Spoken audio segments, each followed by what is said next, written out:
السلام علیکم،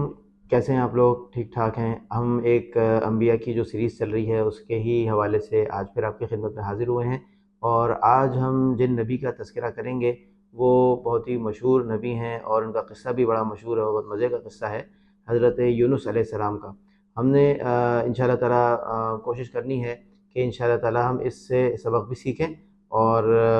ہم دیکھیں کہ کیسے کیسے معاملات جو ہے وہ انبیاء کو اور ان کی اقوام کو پیش آئے ہیں۔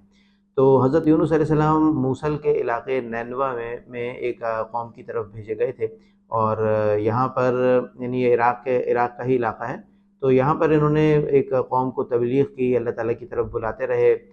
لیکن وہ قوم ایمان نہیں لائی اور ان کی دعوت کو رد کر دیا۔ تو کافی عرصہ اپنی پوری جب یہ کوشش کر چکے تو اس کے بعد پھر بالآخر یہ انہوں نے جو ہے وہ اللہ تعالیٰ سے دعا کی کہ اس قوم کو جو ہے وہ اس کے اوپر عذاب بھیج دیا جائے، اور اس کے بعد یہ وہاں سے نکل کھڑے ہوئے، اس سے پہلے کہ اللہ تعالیٰ کا حکم آتا اور 3 دن کی جو مہلت دی جاتی تھی عموماً عذاب کے آنے سے پہلے، تو یہ وہاں سے اپنی بستی سے نکل گئے۔ لیکن ہوا یہ کہ پیچھے ان کی جو قوم تھی وہ اس کو اللہ کا خوف جو ہے وہ اس کے اوپر غالب ہو گیا، اور وہ اس نے توبہ کرنا شروع کر دی، اور وہ پوری کی پوری قوم جو ہے نا وہ سب جمع ہو کر رونے چیخنے چلانے لگی، اور ان کے حتیٰ کہ ان کے جانور بھی جو ہے نا وہ چیخنے چلانے لگ گئے، اور تو اللہ تعالیٰ کو ان کے اوپر رحم آ گیا اور ان کے اوپر سے عذاب کو ٹال دیا گیا، اور روایات میں آتا ہے کہ تقریباً یہ کوئی 1 لاکھ کے قریب لوگ تھے۔ تو یہی وہ ایک واحد قوم ہے کہ جس کے اوپر عذاب کا فیصلہ ہونے کے بعد جو ہے وہ اس کی توبہ کی وجہ سے وہ واپس لے لیا گیا، ورنہ جو اس سے پہلے کی اقوام تھی ہم نے دیکھا کہ کسی بھی قوم کو مہلت نہیں دی گئی، اور جب عذاب کی جو مدت تھی وہ پوری ہو گئی تو اس کے بعد ان پر عذاب نازل ہو کر رہا۔ اچھا، یونس علیہ السلام جب اپنے غم و غصے کی کیفیت میں اپنی بستی سے نکلے، تو کیونکہ وہ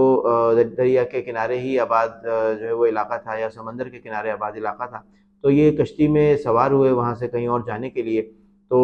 تھوڑے دیر کے بعد جو ہے وہ سمندر میں طوفان آ گیا اور کشتی ہچکولے کھانے لگی۔ تو لوگوں نے جو ہے وہ کہا کہ بھائی ہم جو ہے نا لگتا ہے ایسا ہے کہ کوئی ہمارے درمیان کوئی شخص موجود ہے جس کی وجہ سے ہم سب جو ہے وہ مصیبت میں آ گئے، تو ہم قرآن دازی کرتے ہیں اور دیکھتے ہیں جس کا نام نکلے گا اس کو ہم سمندر کے حوالے کر دیں گے۔ تو انہوں نے قرآن دازی کی۔ پہلی دفعہ میں حضرت یونس علیہ السلام کا ہی نام نکلا، دوسری دفعہ میں بھی انہی کا نام نکلا، تیسری دفعہ میں بھی انہی کا نام نکلا۔ تو پھر بالآخر جو ہے وہ فیصلہ ہوا کہ ان کو جو ہے وہ سمندر کے سپرد کر دیا جائے، تو لوگوں نے ان کو اٹھا کر سمندر میں پھینک دیا۔ وہاں پر ایک بڑی سی مچھلی نے ان کو نگل لیا، اور اس مچھلی کو اللہ تعالیٰ نے ہی بھیجا تھا۔ اللہ تعالیٰ نے اس کو ہدایت دی کہ اس کو یہ تمہاری غذا نہیں ہے، بلکہ یہ تمہارے پاس امانت ہے، نہ تم نے اس کی ہڈی توڑنی ہے اور نہ اس کا گوشت کھانا ہے۔ تو یونس علیہ السلام جو ہے وہ اس کے پیٹ میں پہنچ گئے۔ وہ سمجھے کہ میں مر چکا ہوں، لیکن وہ جب تھوڑی دیر میں انہوں نے دیکھا کہ میں زندہ ہوں، تو اس کے بعد انہوں نے فوراً جو ہے وہ اللہ تعالیٰ سے وہ سمجھ گئے تھے کہ مجھ سے کچھ غلطی ہو گئی ہے، تو انہوں نے اللہ تعالیٰ سے جو ہے وہ جو مشہور ایک دعا ہے جس کو آیت کریمہ کے طور پر بھی لوگ ورد کرتے ہیں اس کا، لا الہ الا انت سبحانک انی کنت من الظالمین، تو اس کا انہوں نے ورد جو ہے وہ شروع کر دیا۔ اور اگر وہ یہ ورد نہ کرتے تو ایک حدیث کے اندر آتا ہے کہ اگر وہ یہ ورد نہ کرتے تو قیامت تک وہ اس مچھلی کے پیٹ میں ہی رہتے، لیکن جب انہوں نے وہ ورد شروع کر دیا تو اس کے بعد کچھ عرصے کے بعد ان کو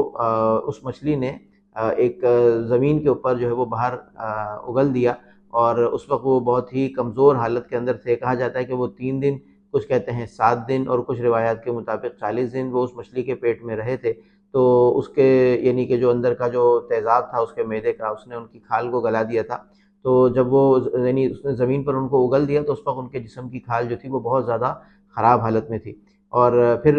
یعنی وہ بہت کمزور بھی ہو گئے تھے۔ تو اللہ تعالیٰ نے ان کے لیے ایک کدو کی بیل اگا دی ان کے لیے، اور جس کے سائے میں وہ لیٹے رہتے تھے، اور ایک بکری جو تھی وہ آتی تھی اور ان کو دودھ پلا کر چلی جاتی تھی۔ اللہ تعالیٰ نے جو ان کے لیے خوراک کا اور سائے کا انتظام کر دیا تھا، جہاں پر وہ کچھ عرصہ رہے، اور اس کے بعد پھر وہ ٹھیک ہو گئے۔ تو یہ ایک ایسا ایک قصہ ہمیں ملتا ہے۔ ان کو اسی لیے حضرت یونس علیہ السلام کو ذو النون بھی کہا جاتا ہے، یعنی کہ مچھلی والے نبی، جن کے ساتھ یہ واقعہ پیش آیا۔ تو ہمارے لیے بھی اس میں اسباق ہیں۔ ایک تو یہ ہے کہ انسان سے جتنی بھی غلطیاں ہو جائیں وہ کبھی بھی اللہ کی رحمت سے مایوس نہ ہو، اور اپنے گناہوں کے اوپر وہ فوراً اللہ تعالیٰ سے معافی مانگے، فوراً جو ہے وہ توبہ کرے، تو اللہ تعالیٰ ہر طرح کے گناہوں کو معاف فرما دیتے ہیں۔ اگر انسان اپنی زندگی کے اندر ہی توبہ کر لے تو وہ شرک جیسے گناہ سے بھی معافی حاصل کر سکتا ہے۔ اگر لیکن شرک پر کوئی مر جاتا ہے تو پھر اس کی توبہ نہیں ہے اور اس کی کوئی پھر معافی نہیں ہے۔ لیکن اگر انسان اپنی زندگی میں ہی شرک سے بھی توبہ کر لے گا تو اس سے پہلے کہ بھی اس کے تمام گناہ معاف کر دیے جائیں گے۔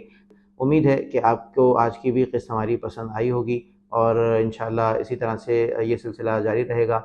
اس کے بعد ہم ایک اور نبی کی پوری سیرت اور ان کی قوم کے احوال کے ساتھ آپ کی خدمت میں انشاءاللہ حاضر ہوں گے۔ تب تک کے لیے اجازت دیجیے۔ السلام علیکم ورحمۃ اللہ۔